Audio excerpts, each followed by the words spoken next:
Hello friends, നമ്മൾ ഇന്ന് തയ്യാറാക്കാൻ പോകുന്നത് പുതിയൊരു ഡിഷാണ്. ആഫ്രിക്കൻ റെസിപ്പിയാണ്. ഫുഫു എന്നാണ് അതിൻ്റെ പേര്. നമുക്കൊന്ന് തയ്യാറാക്കി നോക്കാം. ഈ കപ്പ നമ്മൾ മിക്സിയിലിട്ടൊന്ന് അരച്ചുകൊണ്ട് വരാം. നമ്മൾ ഫുഫുവിനുള്ളതെല്ലാം അരച്ചിട്ടുണ്ട്. കപ്പ മുഴുവനും അരച്ചു. നമുക്കിത് തയ്യാറാക്കാം. നമ്മൾ പാൻ ചൂടായി, അതിലേക്ക് നമുക്ക് ഇത് ഒഴിച്ചു കൊടുക്കാം.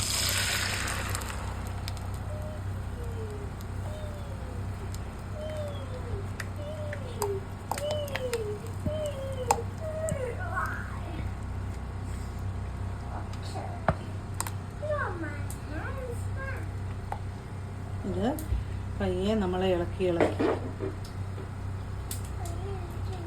കൊടുക്കണം.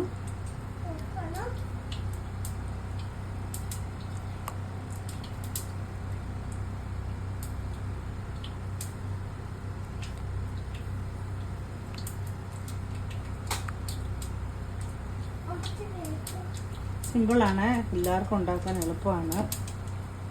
ഒരു വെറൈറ്റി.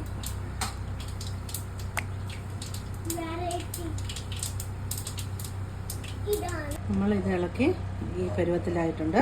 ഇച്ചിരൂടെ ആവാനുണ്ട്. എന്നിട്ട് ചൂട് ഇളക്കി ചൂടാവണം.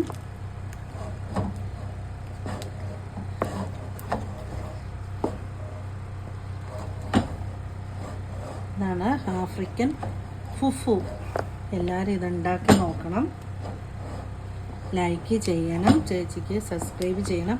കുറേ ദിവസമായി, കുറേ നാളായി ഞാൻ വീഡിയോ ഇട്ടിട്ട്. എനിക്ക് സുഖമില്ലായിരുന്നു. ഇമ്മ്യൂണിറ്റി പവർ കുറയുന്ന കാരണം എപ്പോഴും ഹോസ്പിറ്റലിലാണ്. അതുകൊണ്ടാണ് ഞാൻ വീഡിയോയുടെ താമസമുണ്ടായത്. എല്ലാവരുടെയും സഹായം ആവശ്യമാണ്. ലൈക്ക് ചെയ്യണം, ഷെയർ ചെയ്യണം, സബ്സ്ക്രൈബും ചെയ്യണേ. ഇത് ഞാൻ ഫസ്റ്റ് ഉണ്ടാക്കുകയാണ്. നമുക്ക് നോക്കാം.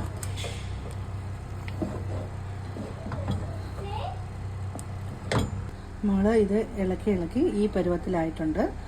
അത് പരുവമായിട്ടുണ്ട്. ഇത് എല്ലാവരും ഉണ്ടാക്കി നോക്കണം. സബ്സ്ക്രൈബ് ചെയ്യണം, ലൈക്ക് ചെയ്യണേ. ഇതൊരു ആഫ്രിക്കൻ ഡിഷാണ്. ഇതെങ്ങനെയാണ് ഞാൻ പറഞ്ഞല്ലോ. കപ്പ കുത്തിയിട്ട് മിക്സിക്കകത്ത് അരച്ച് അത് നമ്മൾ ചട്ടിക്കകത്ത് ഇങ്ങനെ ഇളക്കി ഈ പരുവത്തിലാക്കുകയാണ്.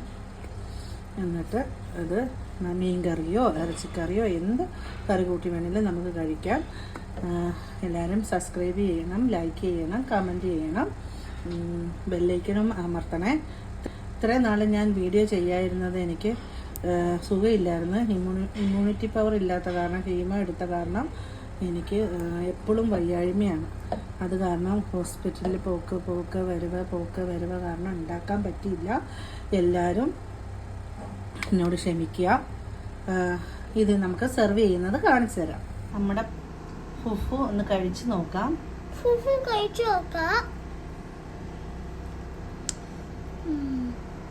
നല്ല ടേസ്റ്റ് ഉണ്ട്. എല്ലാരും അത് ഉണ്ടാക്കി നോക്കണം കേട്ടോ. എല്ലാരും ഇത് ഉണ്ടാക്കി നോക്കണം. ഓക്കെ, കമന്റ് പറയണം, ലൈക്കും ചെയ്യണം. Okay, by.